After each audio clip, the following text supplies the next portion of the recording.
कृष्णाय वासुदेवाय हरये परमात्मने प्रणतः क्लेशनाशाय गोविंदाय नमो नमः।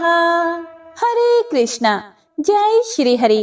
भगवान श्री हरि विष्णु की करुणा, कृपा और वात्सल्य आप सभी भक्तों पर सदैव अविरल बना रहे। माघ मास वह पावन काल है जब जल, जप और ध्यान तीनों मिलकर मनुष्य के जीवन को पवित्र और प्रकाशमान बना देते हैं। इस मास में नदी का निर्मल जल पापों को धोता है, हरि नाम का स्मरण हृदय को शुद्ध करता है और कथा श्रवण आत्मा को परम सत्य से जोड़ देता है। शास्त्रों में वर्णित है, माघ मास में भक्ति भाव से किया गया एक छोटा सा भी पुण्य अक्षय फल देने वाला और जन्म जन्मांतर के बंधन काटने वाला हो जाता है। तो आइए भक्तों, अहंकार और विकारों को त्याग कर श्रद्धा, विश्वास और समर्पण के साथ श्री हरि विष्णु के पावन चरणों में अपने मन को अर्पित करते हुए प्रवेश करें माघ मास महात्म्य के षष्ठ पावन अध्याय में। जय श्री हरि विष्णु। हरे कृष्णा। हे प्रिय भक्तों, श्री सूत जी महाराज कहते हैं कि इसके बाद पांडव श्री कृष्ण के साथ जलांजलि के इच्छुक मरे हुए स्वजनों का तर्पण करने के लिए स्त्रियों को आगे करके गंगा तट पर गए। वहां उन सभी ने मृत बंधुओं को जलदान दिया और उनके गुणों का स्मरण करके बहुत विलाप किया। उसके बाद भगवान के चरण कमलों की धूलि से पवित्र गंगा जल में फिर से स्नान किया। वहां अपने भाइयों के साथ कुरुपति महाराज युधिष्ठिर, धृतराष्ट्र, पुत्र शोक से व्याकुल गांधारी, कुंती और द्रौपदी सब बैठकर मरे हुए स्वजनों के लिए शोक करने लगे। भगवान श्री कृष्ण ने धौम्य आदि मुनियों के साथ उनको सांत्वना दी और उन्हें समझाया कि संसार के सभी प्राणी काल के अधीन हैं, मौत से किसी को कोई बचा नहीं सकता। इस प्रकार भगवान श्री कृष्ण ने अजात शत्रु महाराज युधिष्ठिर को उनका वह राज्य जो धूर्तों ने छल से छीन लिया था वापस दिलाया तथा द्रौपदी के केशों का स्पर्श करने से जिनकी आयु क्षीण हो गई थी उन दुष्ट राजाओं का वध करवाया और साथ ही युधिष्ठिर के द्वारा उत्तम सामग्रियों से तथा पुरोहितों से 3 अश्वमेध यज्ञ करवाए। इस प्रकार युधिष्ठिर के पवित्र यश को 100 यज्ञ करने वाले इंद्र के यश की तरह सब ओर फैला दिया। इसके बाद भगवान श्री कृष्ण ने वहां से जाने का विचार किया। उन्होंने इसके लिए पांडवों से विदा ली और व्यास आदि ब्राह्मणों का सत्कार किया। उन लोगों ने भी भगवान का बड़ा ही सम्मान किया। उसके बाद सात्यकी और उद्धव के साथ द्वारका जाने के लिए वे रथ पर सवार हुए। उसी समय उन्होंने देखा कि उत्तरा भय से विवल होकर सामने से दौड़ी चली आ रही है। उत्तरा ने कहा, हे देवादिदेव, हे जगदीश्वर, आप तो महायोगी हैं, आप मेरी रक्षा कीजिए, प्रभु रक्षा कीजिए।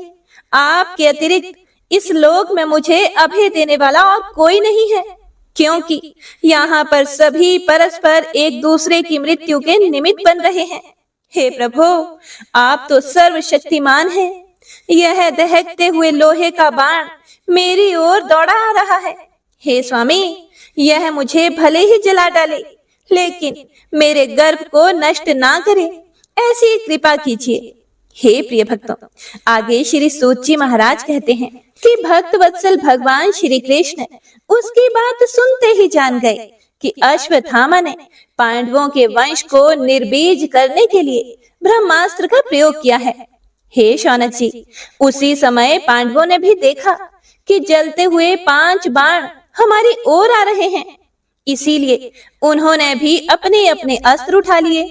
सर्वशक्तिमान भगवान श्री कृष्ण ने अपने अनन्य प्रेमियों पर, शरणागत भक्तों पर बहुत बड़ी विपत्ति आई जानकर अपने निज अस्त्र सुदर्शन चक्र से उन निज जनों की रक्षा की। योगेश्वर श्री कृष्ण समस्त प्राणियों के हृदय में विराजमान आत्मा है। उन्होंने उत्तरा के गर्भ को पांडवों की वंश परंपरा चलाने के लिए अपनी माया के कवच से ढक दिया। हे शौनक जी, यद्यपि ब्रह्मास्त्र अमोघ है, और उसके निवारण का भी कोई उपाय नहीं है। फिर भी भगवान श्री कृष्ण के तेज के सामने आकर वह शांत हो गया। यह कोई आश्चर्य की बात नहीं समझनी चाहिए, क्योंकि भगवान तो सर्व आश्चर्यमय हैं। वे ही अपनी निज शक्ति माया से स्वयं अजन्मा होकर भी इस संसार की सृष्टि, रक्षा और संहार करते हैं। जब भगवान श्री कृष्ण जाने लगे, तब ब्रह्मास्त्र की ज्वाला से मुक्त अपने पुत्रों के और द्रौपदी के साथ सती कुंती ने भगवान श्री कृष्ण की इस प्रकार स्तुति की। कुंती ने कहा कि आप समस्त जीवों के बाहर और भीतर एक रस स्थित हैं, फिर भी इंद्रियों और वृत्तियों से देखे नहीं जाते, क्योंकि आप प्रकृति से परे आदि पुरुष परमेश्वर हैं। मैं आपको नमस्कार करती हूँ। इंद्रियों से जो कुछ जाना जाता है, उसकी तह में आप विद्यमान रहते हैं और अपनी ही माया के पर्दे से अपने को ढके रहते हैं। मैं अबोध नारी आप अविनाशी पुरुषोत्तम को भला कैसे जान सकती हूँ? जैसे मूढ़ लोग दूसरा भेष धारण किए हुए नट को प्रत्यक्ष देखकर भी नहीं पहचान पाते, वैसे ही आप दिखते हुए भी नहीं दिखते। आप शुद्ध हृदय वाले, विचारशील, जीवन मुक्त परम हंसों के हृदय में अपनी प्रेममयी भक्ति का सृजन करने के लिए अवतीर्ण हुए हैं। हे प्रभु, फिर हम अल्प बुद्धि स्त्रियां आपको कैसे पहचान सकती हैं भला? आप श्री कृष्ण वासुदेव, देवकी नंदन, नंद गोप के लाडले लाल गोविंद को हमारा बारंबार प्रणाम है, जिनकी नाभि से ब्रह्मा का जन्म स्थान कमल प्रकट हुआ है, जो सुंदर कमलों की माला धारण करते हैं, जिनके नेत्र कमल के समान विशाल और कोमल है, जिनके चरण कमलों में कमल का चिन्ह है। हे श्री कृष्ण, ऐसे आपको मेरा बारंबार नमस्कार है। हे ऋषिकेश, जैसे आपने दुष्ट कंस के द्वारा कैद की हुई और चिरकाल से शोकग्रस्त देवकी की रक्षा की थी, वैसे ही पुत्रों के साथ मेरी भी आपने बार बार विपत्तियों से रक्षा की है। आप ही हमारे स्वामी हैं, आप तो सर्वशक्तिमान हैं। हे श्री कृष्ण, कहाँ तक गिनाऊं?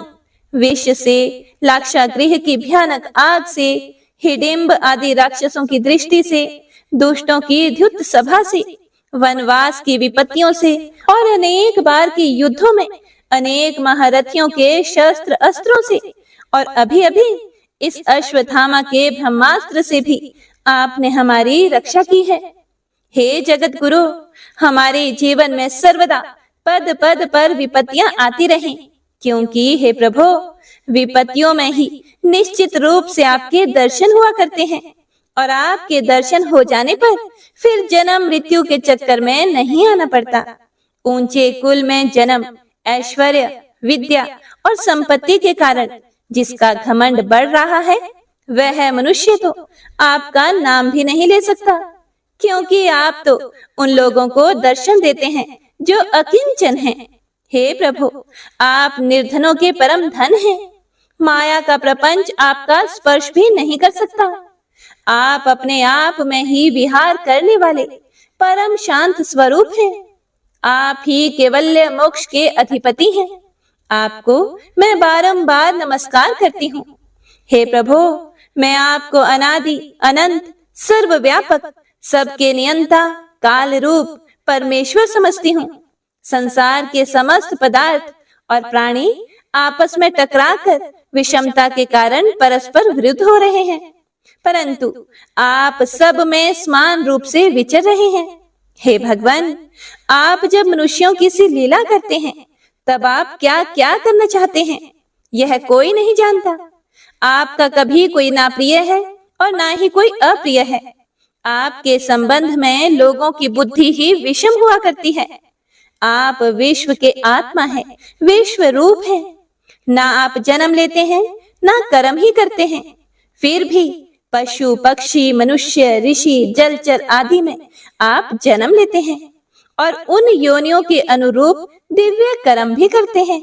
यह आपकी लीला ही तो है। जब बचपन में आपने दूध की मटकी फोड़कर यशोदा मैया को खिजा दिया था और उन्होंने आपको बांधने के लिए हाथ में रस्सी ली थी। तब आपकी आंखों में आंसू छलक आए थे। काजल कपोलों पर बह चला था। नेत्र चंचल हो रहे थे और भय की भावना से आपने अपने मुख को नीचे की ओर झुका लिया था। हे प्रभु, आपकी उस दशा का, लीला छवि का ध्यान करके मैं मोहित हो जाती हूँ। भला जिससे भय भी भय मानता है, उसकी यह दशा।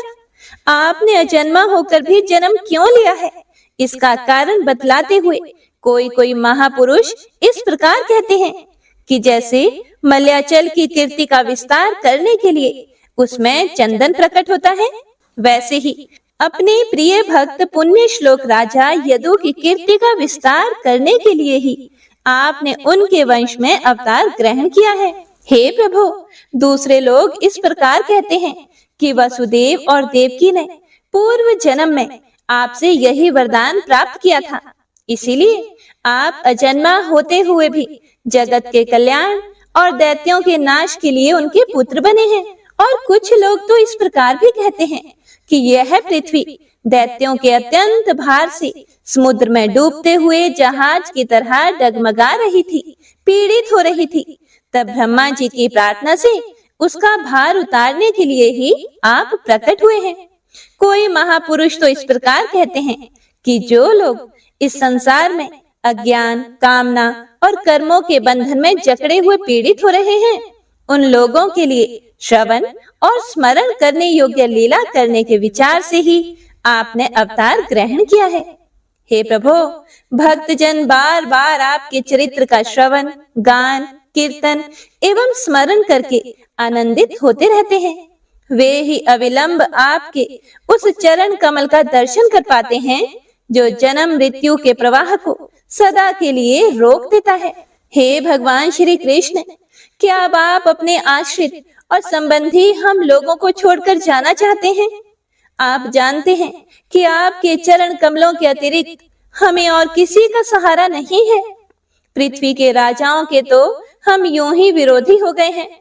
जैसे जीव के बिना इंद्रियां शक्तिहीन हो जाती हैं, वैसे ही आपके दर्शन के बिना यदुवंशियों के और हमारे पुत्र पांडवों के नाम तथा रूप का अस्तित्व ही क्या रह जाता है। हे गदाधर, आपके विलक्षण चरण चिन्हों से चिन्हित यह कुरुजांगल देश की भूमि आज जैसी शोभायमान हो रही है, वैसी आपके चले जाने के बाद नहीं रहेगी। आपकी दृष्टि के प्रभाव से ही यह देश पकी हुई फसल तथा लता वृक्षों से समृद्ध हो रहा है। ये वन, पर्वत, नदी और समुद्र भी आपकी दृष्टि से ही वृद्धि को प्राप्त हो रहे हैं। आप विश्व के स्वामी हैं, विश्व के आत्मा हैं और विश्व रूप हैं। यदुवंशियों और पांडवों में मेरी बड़ी ममता हो गई है। आप कृपया करके स्वजनों के साथ जोड़े हुए इस स्नेह की दृढ़ फांसी को काट दीजिए। हे श्री कृष्ण, जैसे गंगा की अखंड धारा समुद्र में गिरती रहती है, वैसे ही मेरी बुद्धि किसी दूसरी ओर ना जाकर आपसे ही निरंतर प्रेम करती रहे। हे श्री कृष्ण, अर्जुन के प्यारे सखा यदुवंश शिरोमणि, आप पृथ्वी के भार रूप राजवेशधारी दैत्यों को जलाने के लिए अग्नि स्वरूप हैं। हे प्रभु, आपकी शक्ति तो अनंत है। हे गोविंद, आपका यह अवतार गौ, ब्राह्मण और देवताओं का दुख मिटाने के लिए ही है। हे योगेश्वर, चराचर के गुरु भगवान, मैं आपको बारंबार नमस्कार करती हूँ। हे प्रिय भक्तों, आगे श्री सूत जी महाराज कहते हैं कि इस प्रकार कुंती ने बड़े मधुर शब्दों में भगवान की अधिकांश लीलाओं का वर्णन किया। यह सब सुनकर भगवान श्री कृष्ण अपनी माया से उसे मोहित करते हुए से मंद मंद मुस्कुराने लगे और फिर भगवान श्री कृष्ण ने कुंती से कह दिया कि अच्छा ठीक है, और रथ के स्थान से वे हस्तिनापुर लौट आए। वहां कुंती और सुभद्रा आदि देवियों से विदा लेकर जब वे जाने लगे, तब राजा युधिष्ठिर ने बड़े प्रेम से उन्हें रोक लिया। राजा युधिष्ठिर को अपने भाई बंधुओं के मारे जाने का बड़ा शौक हो रहा था। भगवान की लीला का मर्म जानने वाले व्यास आदि महर्षियों ने और स्वयं अद्भुत चरित्र करने वाले भगवान श्री कृष्ण ने भी अनेकों इतिहास कहकर उन्हें समझाने की बहुत चेष्टा की, परंतु उन्हें सांत्वना नहीं मिली, उनका शोक नहीं मिटा। शौनकादि ऋषियों धर्मपुत्र राजा युधिष्ठिर को अपने स्वजनों के वध से बड़ी चिंता हुई। वे अविवेक युक्त चित्त से स्नेह और मोह के वश में होकर कहने लगे कि भला मुझ दुरात्मा के हृदय में बद्धमूल हुए इस अज्ञान को तो देखो। मैंने सियार कुत्तों के आहार इस अनात्मा शरीर के लिए अनेक अक्षौहिणी सेना का नाश कर डाला। मैंने बालक, ब्राह्मण, संबंधी, मित्र, चाचा, ताऊ, भाई, बंधु और गुरुजनों से द्रोह किया है। करोड़ों वर्षों से भी नरक से मेरा छुटकारा नहीं हो सकता। यद्यपि शास्त्र का वचन है कि राजा यदि प्रजा का पालन करने के लिए धर्म युद्ध में शत्रुओं को मारे तो उसे पाप नहीं लगता, फिर भी इससे मुझे संतोष नहीं होता। स्त्रियों के पति और भाई बंधुओं को मारने से उनका मेरे द्वारा यहाँ जो अपराध हुआ है उसका मैं गृहस्थोचित यज्ञ यागादिकों के द्वारा मार्जन करने में समर्थ नहीं हूँ। जैसे कीचड़ से गंदला जल स्वच्छ नहीं किया जा सकता, मदिरा से मदिरा की अपवित्रता नहीं मिटाई जा सकती, वैसे ही बहुत से हिंसा बहुल यज्ञों के द्वारा एक भी प्राणी की हत्या का प्रायश्चित नहीं किया जा सकता। हे प्रिय भक्तों, आगे श्री सूत जी महाराज कहते हैं कि इस प्रकार राजा युधिष्ठिर प्रजाद्रोह से भयभीत हो गए। फिर सब धर्मों का ज्ञान प्राप्त करने की इच्छा से उन्होंने कुरुक्षेत्र की यात्रा की, जहाँ पर भीष्म पितामह शरशैया पर पड़े हुए थे। हे शौनकादि ऋषियों, उस समय उन सब भाइयों ने स्वर्ण जटित रथों पर, जिनमें अच्छे अच्छे घोड़े जुते हुए थे, सवार होकर अपने भाई युधिष्ठिर का अनुगमन किया। उनके साथ व्यास जी, धौम्य आदि ब्राह्मण भी थे। हे शौनक जी, अर्जुन के साथ भगवान श्री कृष्ण भी रथ पर चढ़कर चले। उन सब भाइयों के साथ महाराज युधिष्ठिर की ऐसी शोभा हुई कि मानो यक्षों से घिरे हुए स्वयं कुबेर जी ही आ रहे हों। अपने अनुचरों और भगवान श्री कृष्ण के साथ वहां जाकर पांडवों ने देखा कि भीष्म पितामह स्वर्ग से गिरे हुए देवता के समान पृथ्वी पर पड़े हुए हैं। उन लोगों ने उन्हें प्रणाम किया। हे शौनक जी, उसी समय भरत वंशियों के गौरव रूप भीष्म पितामह को देखने के लिए सभी ब्रह्म ऋषि, देव ऋषि और राज ऋषि वहां आए। पर्वत, नारद, धौम्य, भगवान व्यास, भरद्वाज, शिष्यों के साथ परशुराम जी, वशिष्ठ, इंद्रप्रमद, कक्षीवान, गौतम, अत्रि, विश्वामित्र, सुदर्शन तथा और भी सुखदेव आदि शुद्ध हृदय महात्मा गण एवं शिष्यों के सहित कश्यप जी, अंगिरा पुत्र, बृहस्पति आदि मुनिगण भी वहां पधारे। भीष्म पितामह धर्म को और देश काल के विभाग को कहाँ किस समय क्या करना चाहिए इस बात को जानते थे। उन्होंने उन बड़भागी ऋषियों को सम्मिलित हुआ देखकर उनका यथा योग्य सत्कार किया। वे भगवान श्री कृष्ण का प्रभाव भी जानते थे, इसीलिए उन्होंने अपनी लीला से मनुष्य का वेश धारण करके वहां बैठे हुए तथा जगदीश्वर के रूप में हृदय में विराजमान भगवान श्री कृष्ण की बाहर तथा भीतर दोनों जगह पूजा की। हे प्रिय भक्तों, श्री सूत जी महाराज आगे बोले कि हे ऋषियों, पांडव बड़े विनय और प्रेम के साथ भीष्म पितामह के पास बैठ गए। उन्हें देखकर भीष्म पितामह की आंखें प्रेम के आंसुओं से भर गई।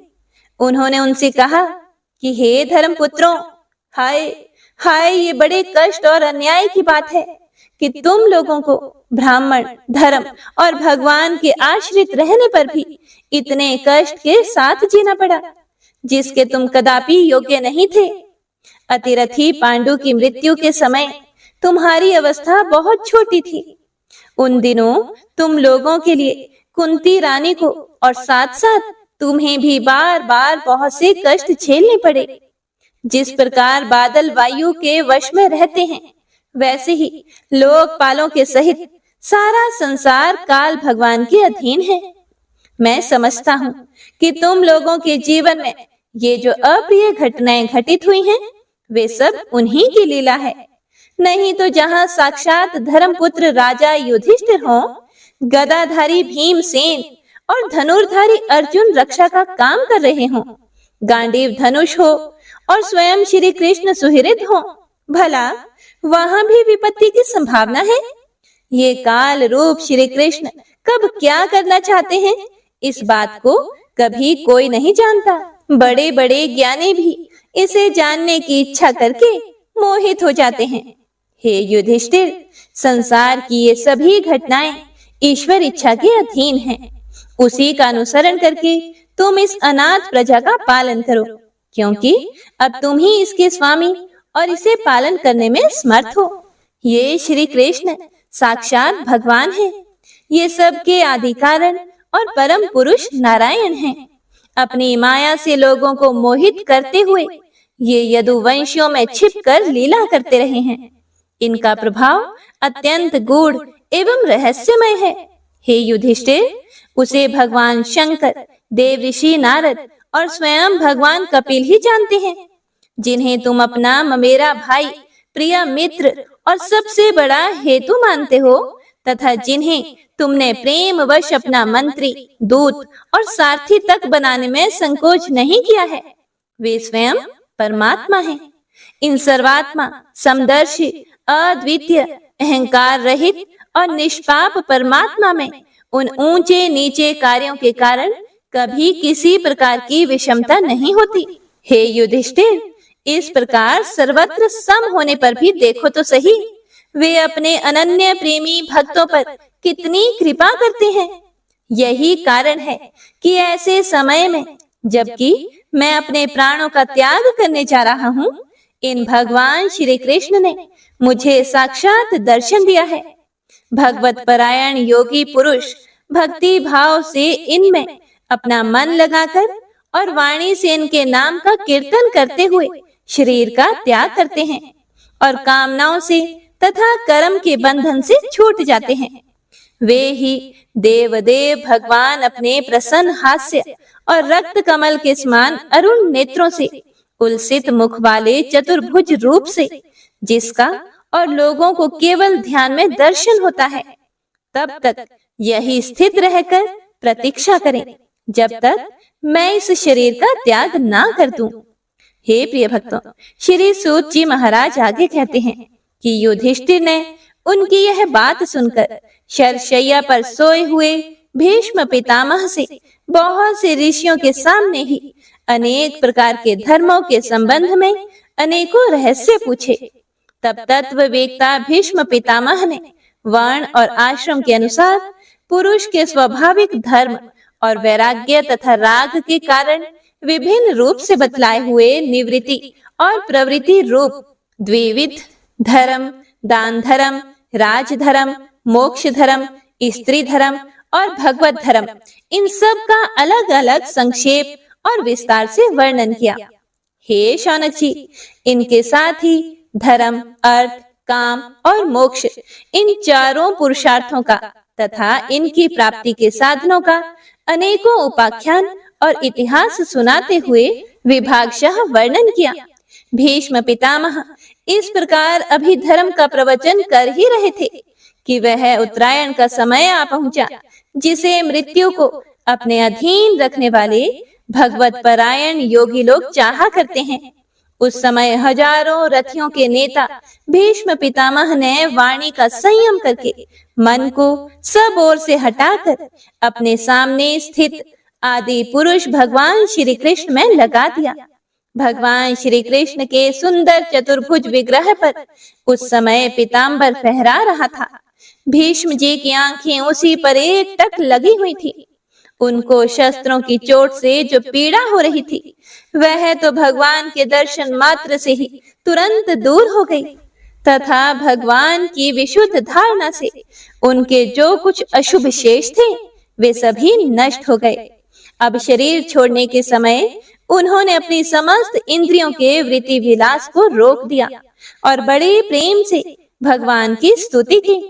भीष्म जी ने कहा कि अब मृत्यु के समय मैं अपनी यह बुद्धि जो अनेक प्रकार के साधनों का अनुष्ठान करने से अत्यंत शुद्ध एवं कामना रहित हो गई है। यदुवंश शिरोमणि अनंत भगवान श्री कृष्ण के चरणों में समर्पित करता हूँ, जो सदा सर्वदा अपने आनंदमय स्वरूप में स्थित रहते हुए ही कभी विहार करने की, लीला करने की इच्छा से प्रकृति को स्वीकार कर लेते हैं, जिससे यह सृष्टि परंपरा चलती है। जिनका शरीर त्रिभुवन सुंदर एवं श्याम तमाल के समान सांवला है, जिस पर सूर्य रश्मियों के समान श्रेष्ठ पीतांबर लहराता रहता है और कमल सदृश मुख पर घुंघराली अलंके लटकती रहती हैं, उन अर्जुन सखा श्री कृष्ण में मेरी निष्कपट प्रीति हो।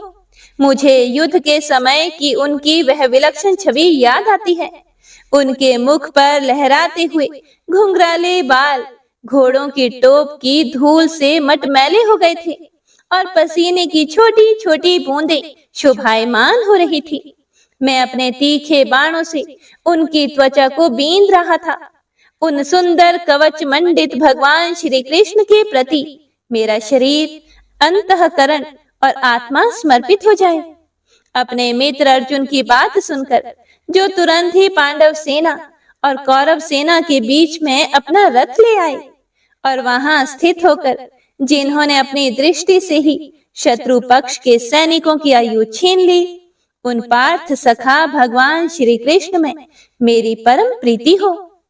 अर्जुन ने जब दूर से कौरवों की सेना के मुखिया हम लोगों को देखा, तब पाप समझकर वह अपने स्वजनों के वध से विमुख हो गया।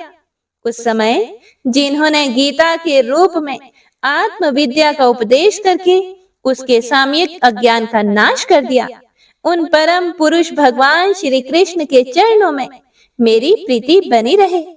मैंने प्रतिज्ञा कर ली थी कि मैं श्री कृष्ण को शस्त्र ग्रहण कराकर ही छोड़ूंगा। उसे सत्य एवं ऊंची करने के लिए उन्होंने अपनी शस्त्र ग्रहण न करने की प्रतिज्ञा तोड़ दी। उस समय वे रथ से नीचे कूद पड़े और जैसे सिंह हाथी को मारने के लिए उस पर टूट पड़ता है, वैसे ही रथ का पहिया लेकर मुझ पर झपट पड़े। उस समय वे इतने वेग से दौड़े कि उनके कंधे का दुपट्टा गिर गया और पृथ्वी कांपने लगी। मुझ आतताई ने तीखे बाण मार मार कर उनके शरीर का कवच तोड़ डाला था, जिससे सारा शरीर लहूलुहान हो गया था।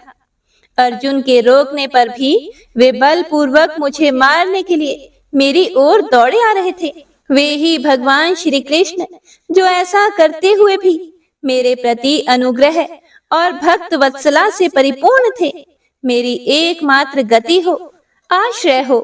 अर्जुन के रथ की रक्षा में सावधान जिन श्री कृष्ण के बाएं हाथ में घोड़ों की रास थी और दाहिने हाथ में चाबुक, इन दोनों की शोभा से उस समय जिनकी अपूर्व छवि बन गई थी, तथा महाभारत युद्ध में मरने वाले वीर जिनकी इस छवि का दर्शन करते रहने के कारण सारूप्य मोक्ष को प्राप्त हो गए, उन्हीं पार्थ सारथी भगवान श्री कृष्ण में मुझ मरणासन की परम प्रीति हो। जिनकी लटकीली सुंदर चाल, हाव भाव युक्त चेष्टाएं, मधुर मुस्कान और प्रेम भरी चितवन से अत्यंत सम्मानित गोपियां रास लीला में उनके अंतर ध्यान हो जाने पर प्रेमोन्माद से मतवाली होकर जिनकी लीलाओं का अनुकरण करके तन्मय हो गई थी, उन्हीं भगवान श्री कृष्ण में मेरा परम प्रेम हो। जिस समय युधिष्ठिर का रासु यज्ञ हो रहा था, मुनियों और बड़े बड़े राजाओं से भरी हुई सभा में सबसे पहले सबकी ओर से इन्हीं सबके दर्शनीय भगवान श्री कृष्ण की मेरी आंखों के सामने पूजा हुई थी। वे ही सबके आत्मा प्रभु आज इस मृत्यु के समय मेरे सामने खड़े हैं। जैसे एक ही सूर्य अनेक आंखों से अनेक रूपों में दिखते हैं, वैसे ही अजन्मा भगवान श्री कृष्ण अपने ही द्वारा रचित अनेक शरीरधारियों के हृदय में अनेक रूप से जान पड़ते हैं। वास्तव में तो वे एक और सबके हृदय में विराजमान हैं ही। उन्हीं इन भगवान श्री कृष्ण को मैं भेद भ्रम से रहित होकर प्राप्त हो गया हूँ। हे प्रिय भक्तों, आगे श्री सूत जी महाराज कहते हैं कि इस प्रकार भीष्म पितामह ने मन, वाणी और दृष्टि की वृत्तियों से आत्म स्वरूप भगवान श्री कृष्ण में अपने आप को लीन कर दिया। उनके प्राण वहीं विलीन हो गए और वे शांत हो गए। उन्हें अनंत ब्रह्म में लीन जानकर सब लोग वैसे ही चुप हो गए जैसे दिन के बीत जाने पर पक्षियों का कलरव शांत हो जाता है। उस समय देवता और मनुष्य नगाड़े बजाने लगे। साधु स्वभाव के राजा उनकी प्रशंसा करने लगे और आकाश से फूलों की वर्षा होने लगी। सूत जी बोले, हे शौनक जी, युधिष्ठिर ने उनके मृत शरीर की अंत्येष्टि क्रिया करवाई और कुछ समय के लिए वे शोक मगन हो गए। उस समय मुनियों ने बड़े आनंद से भगवान श्री कृष्ण की उनके रहस्यमय नाम ले लेकर स्तुति की। इसके बाद अपने हृदयों को श्री कृष्णमय बनाकर वे अपने अपने आश्रमों को लौट गए। उसके बाद भगवान श्री कृष्ण के साथ युधिष्ठिर हस्तिनापुर चले आए और उन्होंने वहां अपने चाचा धृतराष्ट्र और तपस्विनी गांधारी को ढाढ़स बंधाया। फिर धृतराष्ट्र की आज्ञा और भगवान श्री कृष्ण की अनुमति से समर्थ राजा युधिष्ठिर अपने वंश परंपरागत साम्राज्य का धर्म पूर्वक शासन करने लगे। ओम नमो नारायणाय।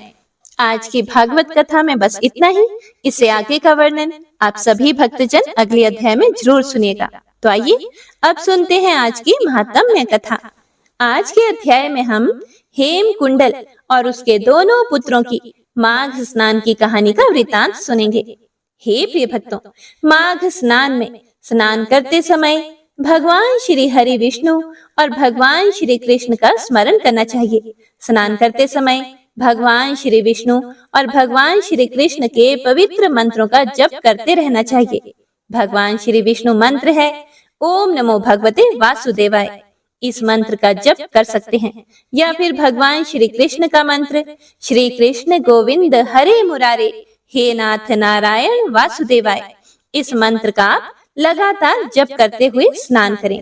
पद्म पुराण के एक श्लोक के अनुसार पूजा अर्चना करने से भी श्री विष्णु उतने प्रसन्न नहीं होते जितना कि वे माघ के महीने से पवित्र नदी में स्नान करने से होते हैं। तो हे प्रिय भक्तों, आज के अध्याय में हम सुनेंगे धनी वैश्य हेमकुंडल और उसके पुत्रों की कथा।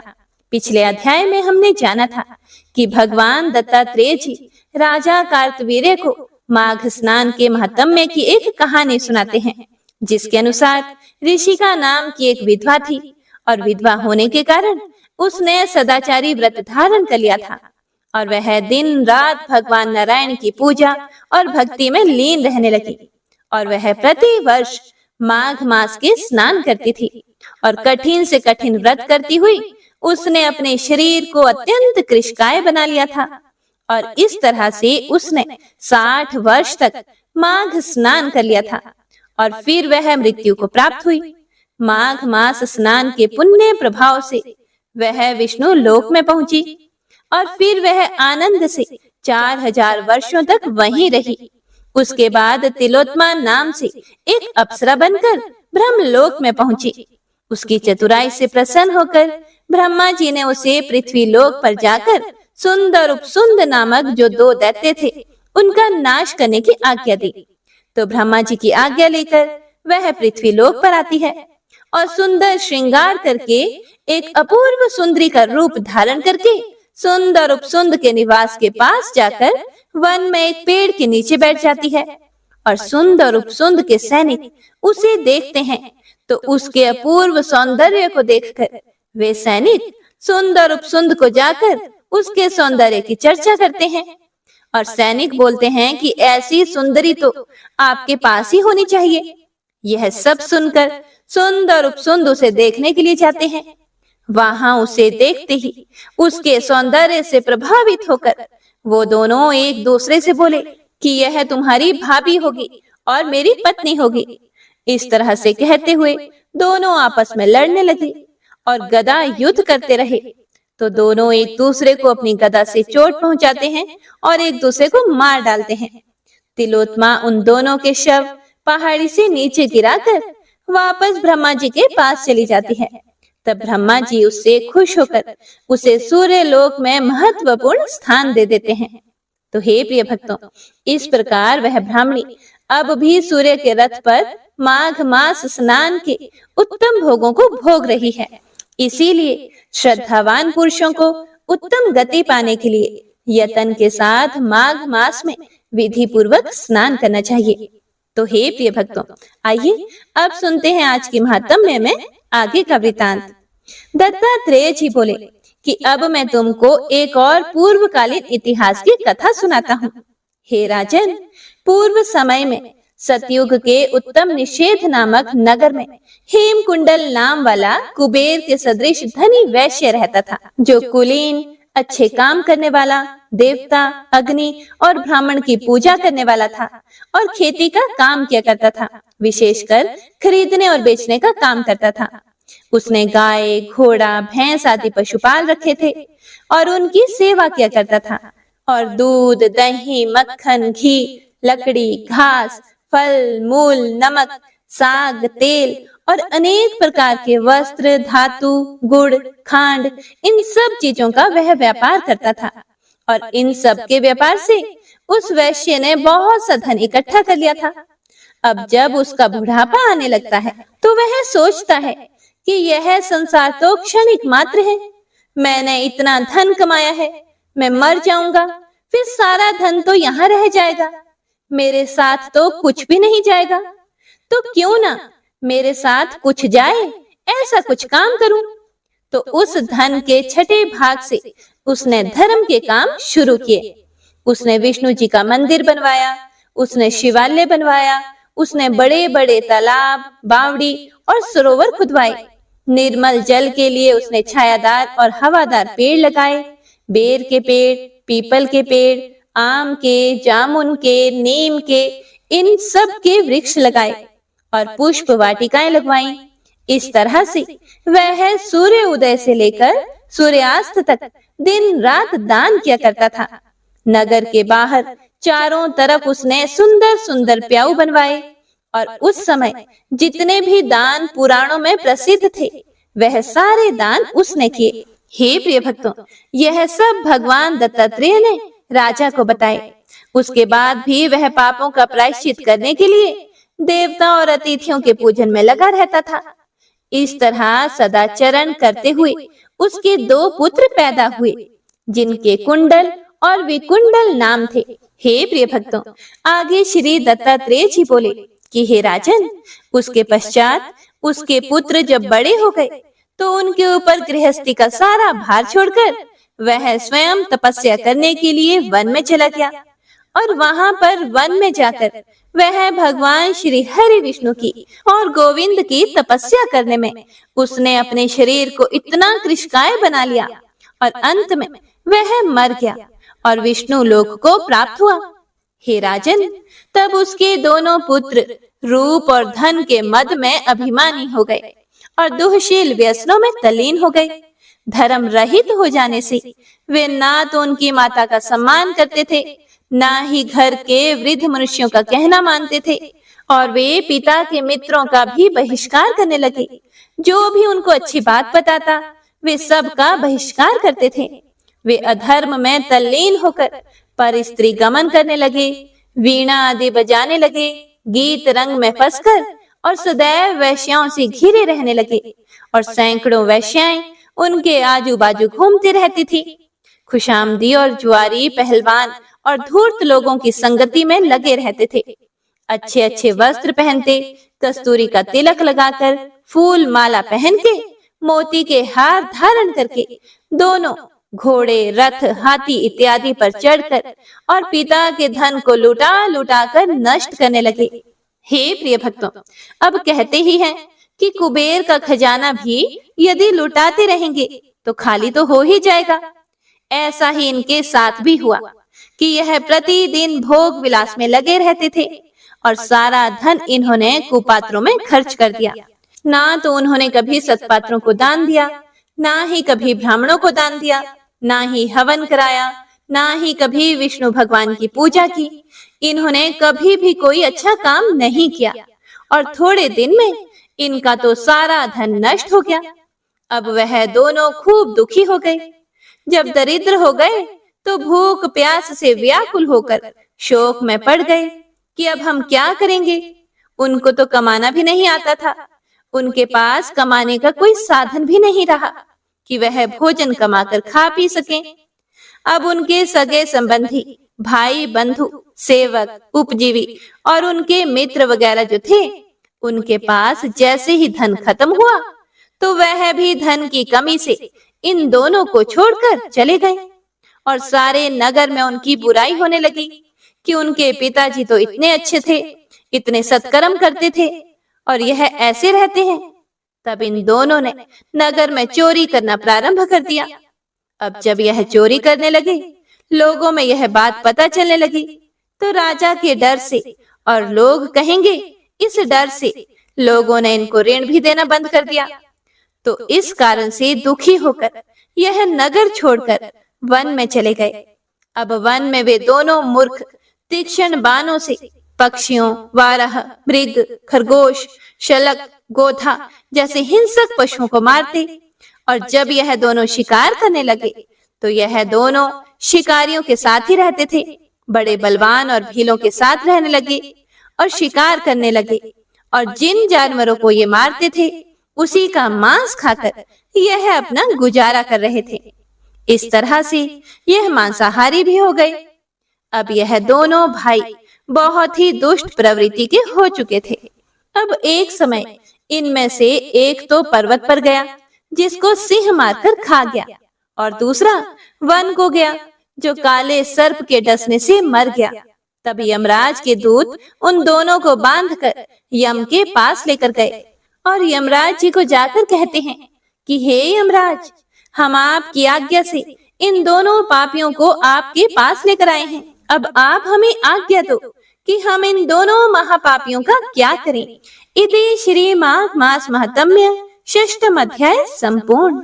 वंशी शोभित कर मधुर नील जलद तन श्याम, अरुण अधर जनु बिंब फल नयन कमल अभिराम, पूर्ण इंद्र अरविंद मुख पीतांबर शुभ साज, जय मन मोहन मदन छवि कृष्ण चंद्र महाराज।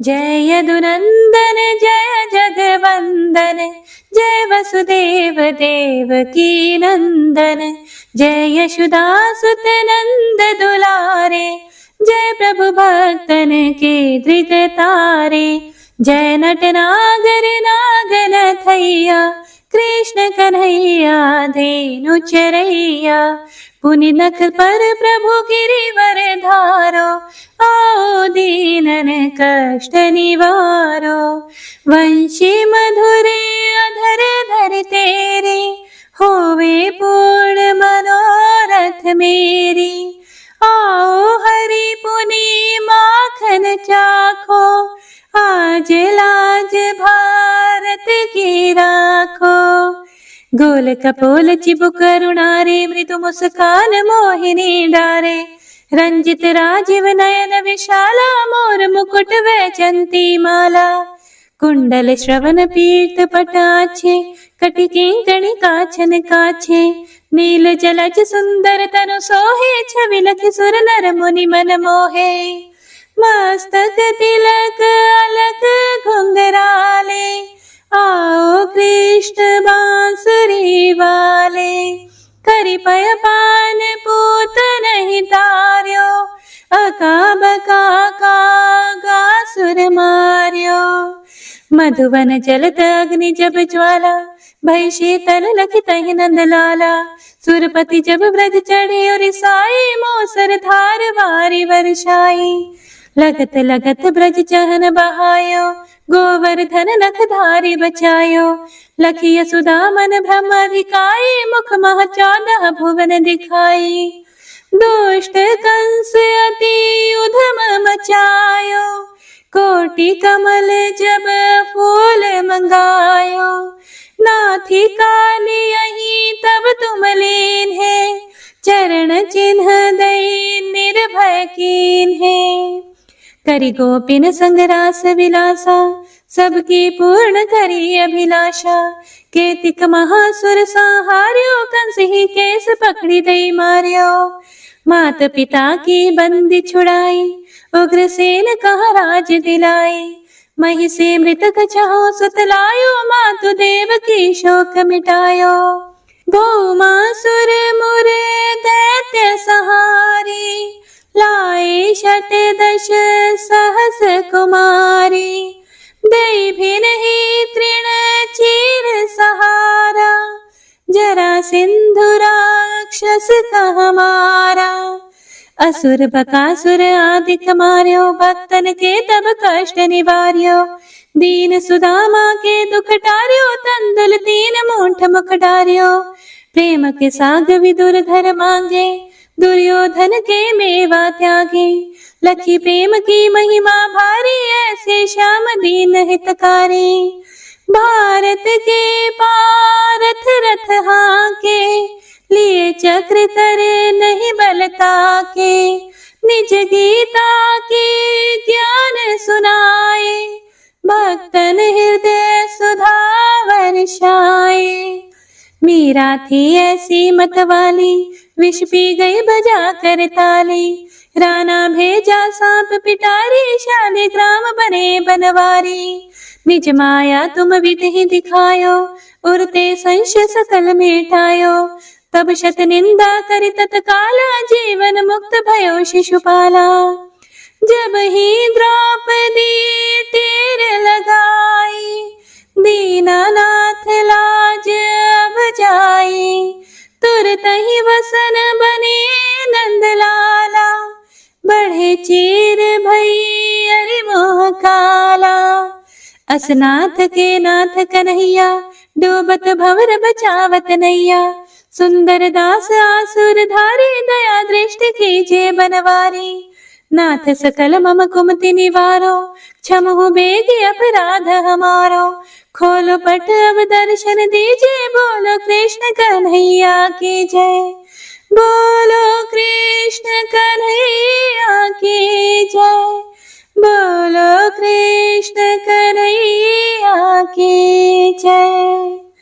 यह चालीसा कृष्ण का पाठ करे उरधारी, अष्ट सिद्धि नवनिधि फल, लहे पदारथ चारी। जय श्री कृष्ण।